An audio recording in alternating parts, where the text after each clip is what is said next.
నమస్తే, welcome to NS TV. ముందుగా వార్తల్లోని ముఖ్యాంశాలు. వర్షాకాలం వచ్చిందంటే చాలు తానూరు మండలంలోని జరిబి గ్రామస్తులు గుండెల్లో రైలు పరిగెడుతున్నాయని, గ్రామం పక్కనే ఉన్న వాగు వర్షపు నీటితో ఉధృతంగా ప్రవహిస్తుండటంతో బయట ప్రపంచంతో సంబంధాలు పూర్తిగా తెగిపోతున్నాయని, ప్రతి సంవత్సరం వర్షాలు పడగానే అధికారులు రావడం, వాగును పరిశీలించి లబోదిబ్బోమనడం, వెళ్లిపోవడం పరిపాటిగా మారిందన్నారు. ఇప్పటి వరకు శాశ్వత పరిష్కారం చూపలేదని గ్రామస్తులు తీవ్ర ఆవేదన వ్యక్తం చేస్తున్నారు.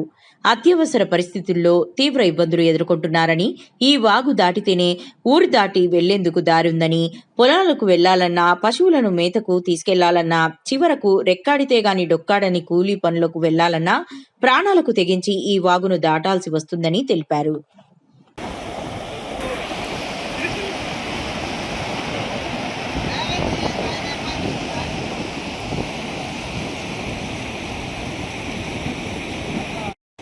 నిర్మల్ జిల్లా తానూరు మండలం జరిబి గ్రామం. ప్రతి సంవత్సరం వర్షాకాలం వచ్చిందంటే ఈ జరిబి గ్రామం వద్ద వాగు ఉధృతంగా ప్రవహిస్తుంది. ప్రతి సంవత్సరం మేము అధికారులకు ప్రతి ఒక్కరికి లెటర్ తీసుకుంటాం. మా జరిబి గ్రామం చేయండి. ప్రతి ఒక్కరు వస్తారు, అన్నీ చూసిపోతారు, పరిశీలిస్తారు అధికారులు, కానీ మా యొక్క వ్యక్తిని ఎవరు పట్టించుకునే ఆధారం లేదు.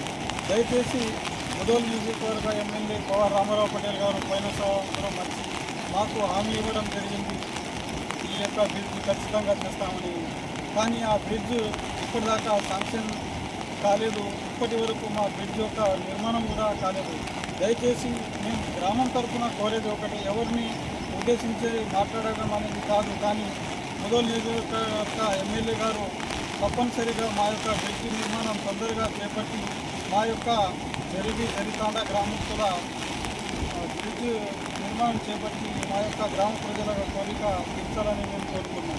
తప్పనిసరిగా మా యొక్క బ్రిడ్జ్ నిర్మిస్తే ఈ వర్షాకాలంలో అత్యవసర పరిస్థితుల్లో హాస్పిటల్లో వెళ్ళడానికి మాకు వీలుంటుందని ప్రతి ఒక్కరికి కోరడం.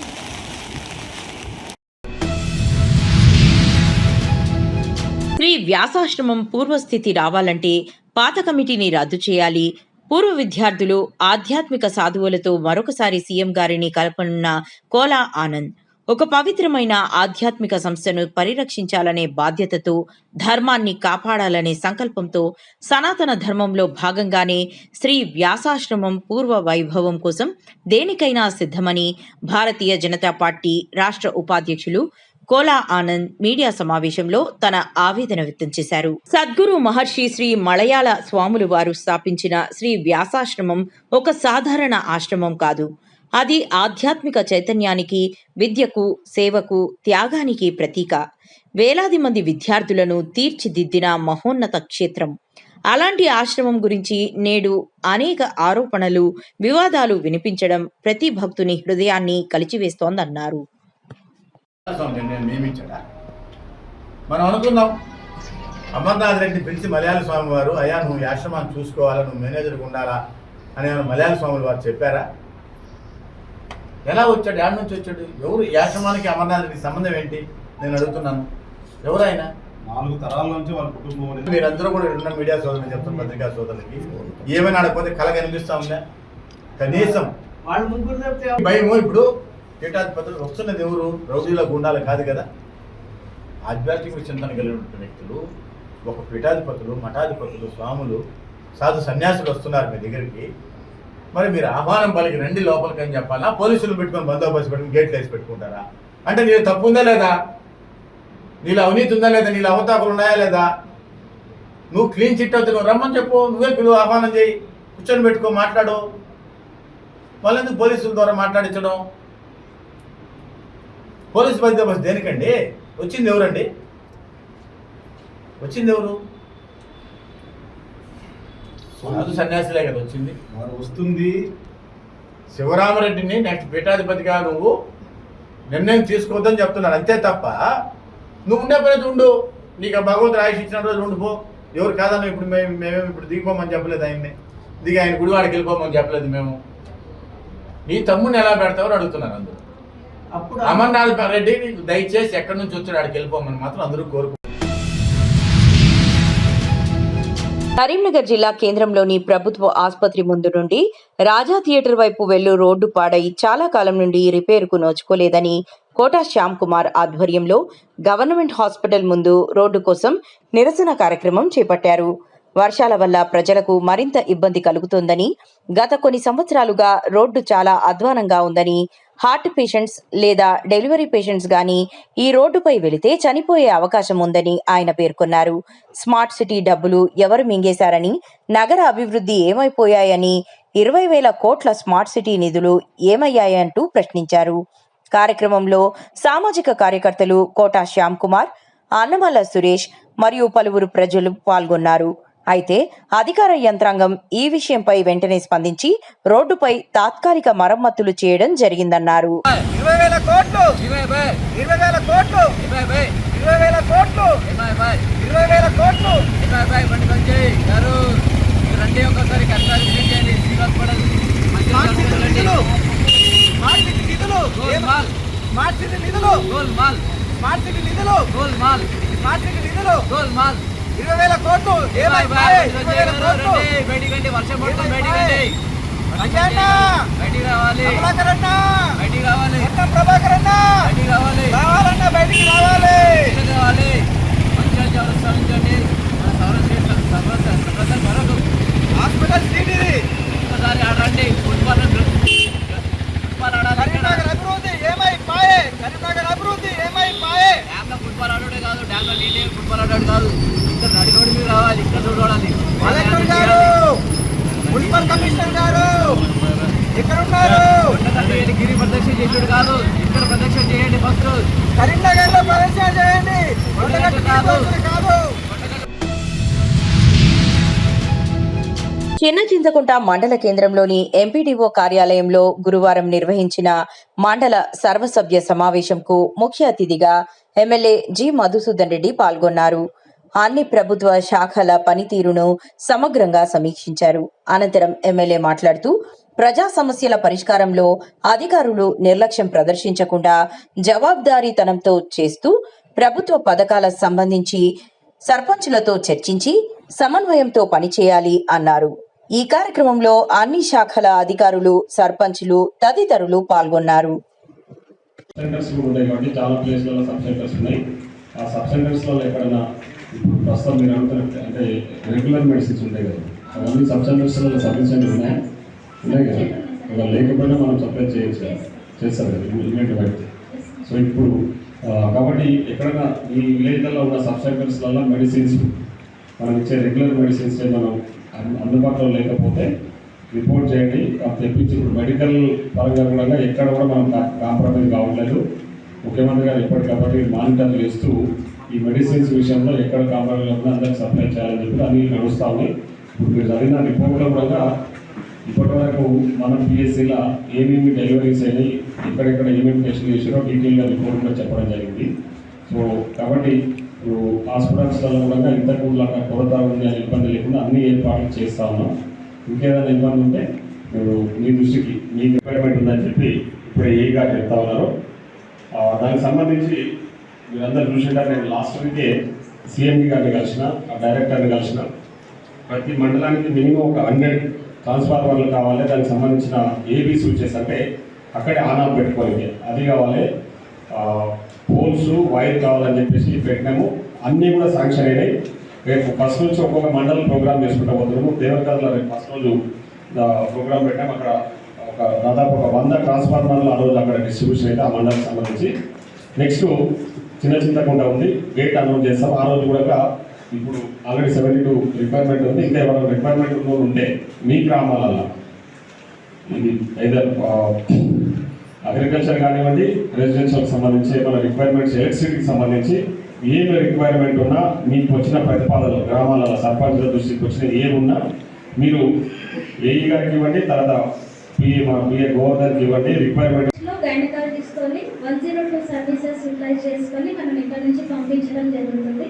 ప్రెగ్నెంట్లు గర్భిణీ మహిళ రిజిస్టర్ కాగానే వాళ్ళకు అవసరమైన బ్లడ్ చెకప్స్ కానీ, వైరల్ స్క్రీనింగ్ కానీ, తెలసీమియా test, HPLC తెలసీమియా and sickle cell screenings కూడా మన హాస్పిటల్లో, మన పిహెచ్సిలోనే ఉంటాయి.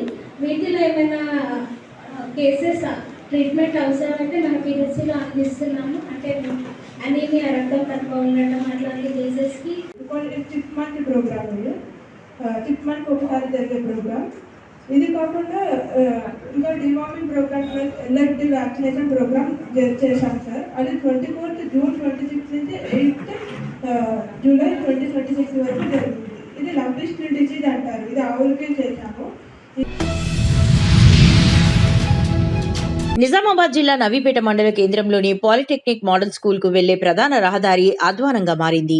ఇటీవల కురిసిన వర్షాలకు రోడ్డంతా భారీ గుంతలతో నిండిపోగా గుంతల్లో నీరు నిలిచిపోవడంతో వాటి లోతు కనిపించక విద్యార్థులు, వాహనదారులు తీవ్ర ఇబ్బందులు ఎదుర్కొంటున్నారు. అంతేకాకుండా రోడ్డుకు ఇరువైపులా ఉన్న చెట్ల కొమ్మలు రోడ్డుపైకి వంగి రావడంతో ద్విచక్ర వాహనదారులు, పాఠశాలలకు వెళ్లే విద్యార్థులు ఎంతో జాగ్రత్తగా ప్రయాణించాల్సిన పరిస్థితి ఏర్పడింది.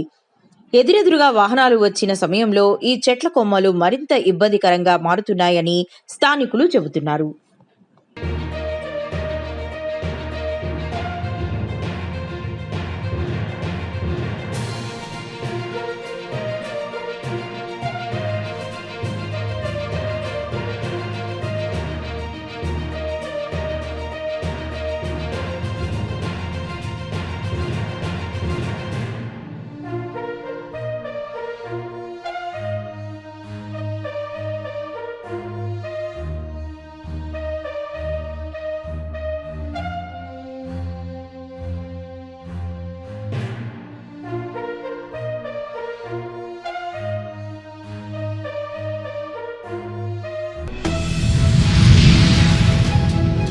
పలమనేరు నియోజకవర్గం పెద్ద పంజాని మండలంలో ఎమ్మెల్యే అమర్నాథ్ రెడ్డి చేపట్టిన ఇంటింటికి తెలుగుదేశం కార్యక్రమం 4వ రోజు గురువారం ఉత్సాహంగా కొనసాగింది. పెద్దారికుంట, బాటందొడ్డి, చలమంగళం పంచాయతీల పరిధిలోని పలు గ్రామాలలో నిర్వహించిన ఈ కార్యక్రమానికి ప్రజల నుంచి విశేష స్పందన లభించింది. గ్రామాల్లో మహిళలు, యువత పెద్ద ఎత్తున పాల్గొని ఎమ్మెల్యేకు ఘన స్వాగతం పలికారు. గజమాలలతో సత్కరిస్తూ పూలాభిషేకం నిర్వహించి తమ అభిమానాన్ని చాటుకున్నారు. కూటమి ప్రభుత్వం గత 2 ఏళ్లలో చేపట్టిన అభివృద్ధి, సంక్షేమ కార్యక్రమాల పట్ల ప్రజలు సంతృప్తి వ్యక్తం చేశారు.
మెట్పల్లి పట్టణంలో ఇటీవల కురుస్తున్న భారీ వర్షాల కారణంగా 15వ వార్డు చావిడి ప్రాంతంలో శిథిలావస్థలో ఉన్న పాత ఇంటి గోడలు కూలిపోవడంతో స్థానికంగా ఆందోళన నెలకొంది. విషయం తెలుసుకున్న మున్సిపల్ చైర్మన్ మైలారపు లింబాద్రి వెంటనే ఘటనా స్థలానికి చేరుకుని పరిస్థితిని స్వయంగా పరిశీలించారు.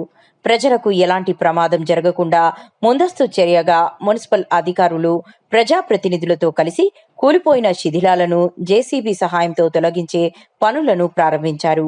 పరిసర ప్రాంతాలను పరిశీలించి ప్రజల భద్రతకు ప్రాధాన్యం ఇవ్వాలని అధికారులను ఆదేశించారు.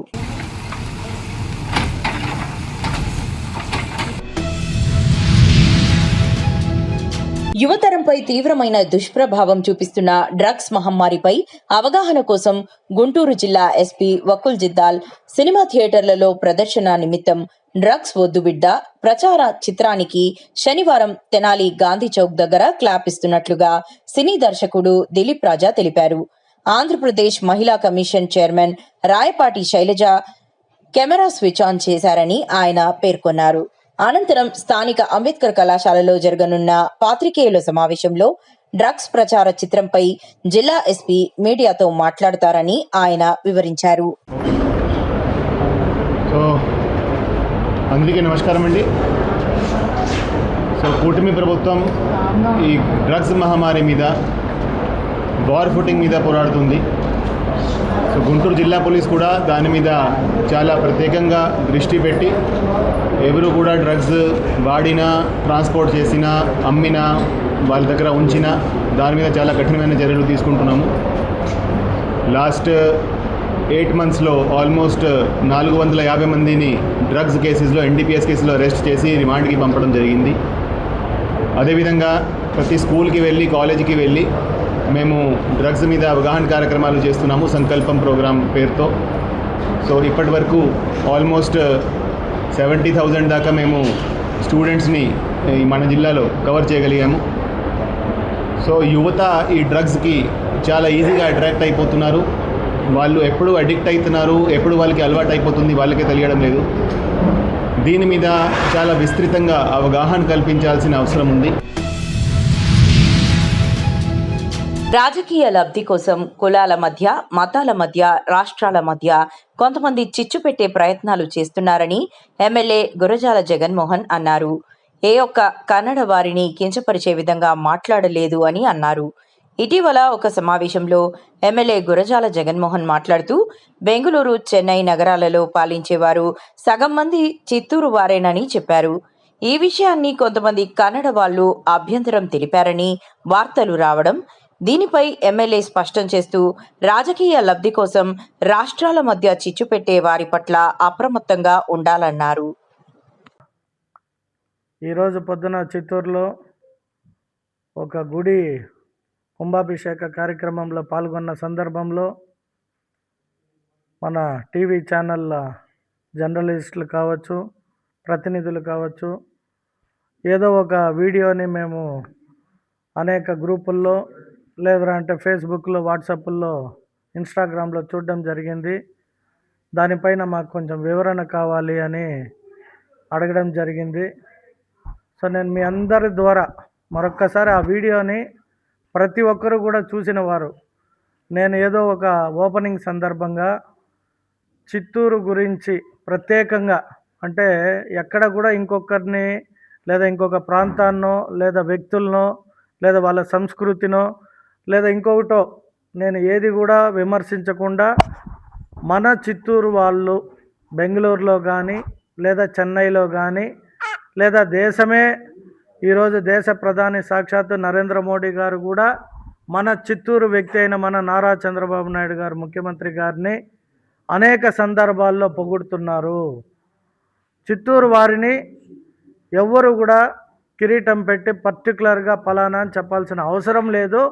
మనకి ఆ వాల్యూ ఉంది అనే ఒక సందర్భాన్ని తీసుకొని కొందరు, అంటే నాకు గిట్టని వాళ్ళ లేదా రాజకీయంగా, ఎందుకంటే నేను ఒక్క కర్ణాటకలో మాత్రమే కానీ ఇది జరిగి ఉంటే ఖచ్చితంగా అది వాళ్ళు అపార్థం చేసుకున్నారు కాబట్టి క్షమాపణ కానీ లేదా వాళ్ళు ఏం కోరితే దానికి సిద్ధంగా ఉండాను. ఎందుకంటే మనోభావాలు మన రాష్ట్ర ముఖ్యమంత్రి గారు మాకు నేర్పించిన ఒక డిసిప్లైన్ కావచ్చు, మేము ఎవరిని కూడా ఎట్టుబడితే అటు మాట్లాడే ఒక అసభ్యకరమైన మాటలు కానీ ప్రవర్తనలు కానీ మేము ఎక్కడ కూడా ఏ ఎమ్మెల్యేలు కానీ ఏ మంత్రులు కానీ ఏ ఒక్క పార్టీ కార్యకర్త కూడా చేయము. నేను పదే ఇది వరకు అనేక సందర్భాల్లో చెప్పిన, కన్న తల్లి ఆంధ్ర అయితే సాకిన తల్లి కర్ణాటక. నేను ఇక్కడ పుట్టి పెరిగిన కర్ణాటకకు పోతే అక్కడ ప్రజలు ప్రాంతం నన్ను గౌరవించి నాకు అనేక రకాలుగా సహకరించి నన్ను ఈ స్థాయికి పెంచింది. తర్వాత నేను నా ఊరికి కూడా ఏదన్నా చేస్తే బాగుంటుందని మా నాన్నగారు ఆశించారు కాబట్టి తిరిగి వచ్చి ఈ ఊరికి సేవ చేశా. ఆ సేవలో భాగంగా ప్రజలు మెచ్చుకొని నన్ను ఎమ్మెల్యేగా అవకాశం ఇచ్చిన మా తెలుగుదేశం పార్టీ కూటమి నాయకులందరి సహకారంతో ఎమ్మెల్యేగా గెలిచా అని అనేక సందర్భాల్లో చెప్తూ ఉంటా. దాన్ని కొందరు వైఎస్ఆర్ సంబంధించిన వ్యక్తులు ట్యాగ్ చేస్తూ అదేదో నేను తప్పు చెప్పినట్టో లేదా తప్పుగా మాట్లాడినట్టో లేదా ఒక ప్రాంతాన్ని కానీ లేదా ఒక భాష పరిమితమైన ఒక రాష్ట్రాన్ని కానీ వ్యక్తుల్ని కానీ అవహేళనగానో హీనంగానో మాట్లాడినట్టు సృష్టించి ఇక్కడ వాటిని చిత్తూరులో ప్రమోట్ చేయడం చూసాం. అందువల్ల మీ అందరి తరపున కూడా నేను ఒక్కటైతే మనస్ఫూర్తిగా చెప్పదలుచుకున్నా, నన్ను సాకిన తల్లి కన్నడ తల్లి కర్ణాటక. అక్కడ ప్రజలు చాలా మంచివారని పదే ఇదివరకు ఎన్నో మీటింగ్లలో కూడా చెప్పాను. ఆదరించి అవకాశం ఇచ్చి ఇంతటోడిని చేశారు అని చెప్పాను. అయితే ఎక్కడో ఒక ఓటును పట్టుకొని దాన్ని కొందరు తెలిసి తెలియక అపార్థం చేసుకొని ఉంటే నిజంగా కూడా నేను మనస్ఫూర్తిగా వారందరికీ క్షమాపణ చెప్పడానికి ఎప్పుడు సిద్ధంగా ఉన్నాను. నాకు అక్కడ వ్యాపారాలు ఉన్నాయి, అక్కడ ఆస్తులు ఉన్నాయి, ఇండ్లు ఉన్నాయి. 23 సంవత్సరాలు అక్కడే బతికిన వాడిని, ఇప్పుడు బతుకుతున్నా. కాబట్టి ఎవరు అపార్థం చేసుకోవద్దండి. అట్లా ఎవరైనా అపార్థం చేసుకుంటే ఖచ్చితంగా వారందరి తరపున కర్ణాటక ప్రజలకి కన్నడ తల్లికి నేను క్షమాపణ చెప్తున్నా. అవసరమైతే మరొక్కసారి కూడా బెంగళూరులో ఉన్నప్పుడు వాళ్ళందరినీ పిలిచి మాట్లాడి ఎప్పుడు కూడా అన్నదమ్ముల్లాగా కలిసిమెలిసి, ఈనాడు కాదు ఎప్పటి నుండో బంధం, కర్ణాటక ఆంధ్ర అనేది వేరు కాదు. ఒకప్పుడు శ్రీకృష్ణదేవరాయలు పరిపాలించిన ఈ ప్రాంతాన్ని ఆనాడు నుండి ఈనాడు కల్చర్ కావచ్చు, భాష కావచ్చు, లిపి కావచ్చు, అన్నదమ్ముల్లాగా కలిసి ఉండాల్సిన మనము ఎక్కడో ఒక చిన్న సబ్జెక్టుని పట్టుకొని డివేట్ కాకూడదని వారందరినీ కోరుకుంటూ, రాష్ట్ర ప్రభుత్వం ప్రతిష్టాత్మకంగా అమలు చేస్తున్న కళ్యాణ లక్ష్మి, షాదీ ముబారక్ పథకాల కింద లబ్ధిదారులకు చెక్కులు పంపిణీ చేశారు. మండలంలోని మొత్తం 38 మంది లబ్ధిదారులకు ఎమ్మెల్యే పి సుదర్శన్ రెడ్డి చేతుల మీదుగా చెక్కులను అందజేశారు. అర్హులైన ప్రతి కుటుంబానికి ప్రభుత్వ సంక్షేమ పథకాల ఫలాలు చేరేలా కృషి చేస్తున్నామని ఈ సందర్భంగా ఎమ్మెల్యే తెలిపారు.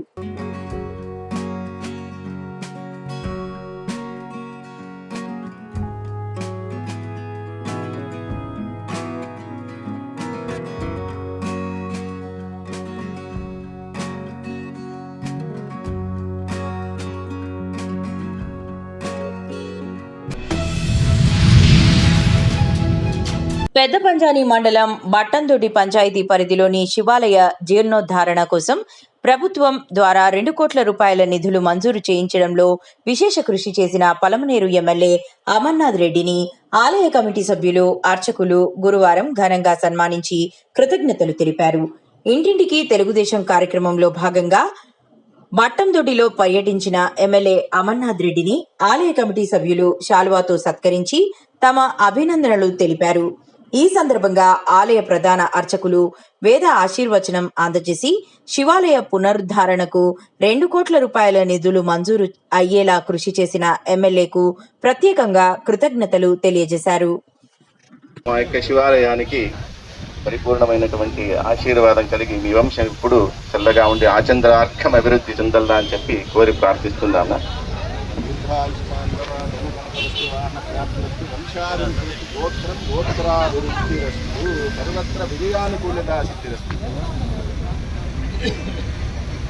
సర్వత్ర విజయానుకూలత సిద్ధిరస్తు.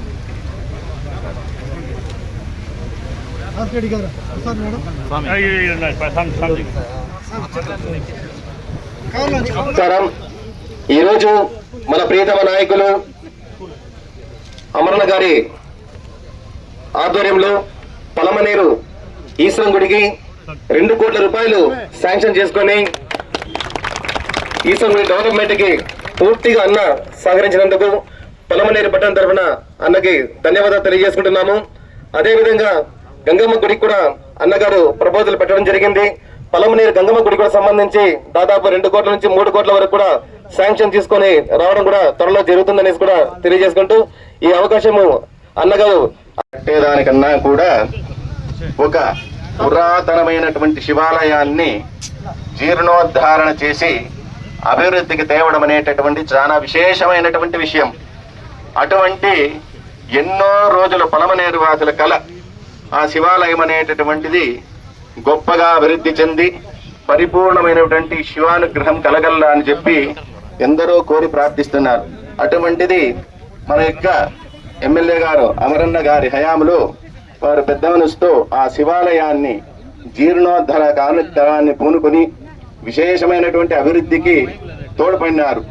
ఇటువంటి మహత్తరమైనటువంటి సందర్భంలో ఆ కాశీ విశ్వేశ్వరుడు మరియు ఆ కాశీ విశాలాక్షి యొక్క పరిపూర్ణమైనటువంటి అనుగ్రహము వారికి వారి కుటుంబానికి కూడా కలిగి వారి వంశం అభివృద్ధి చెంది ఇలాగే ఎన్నో విజయాలతో రాజకీయంగా గాను అన్ని విధాలుగా గాను వారి విజయ పదములో దూసుకు వెళ్ళి పరిపూర్ణమైనటువంటి శివానుగ్రహం అనేటటువంటి పొందవలసిందిగా మా అర్చకుల తరపున కోరి ప్రార్థిస్తున్నాము.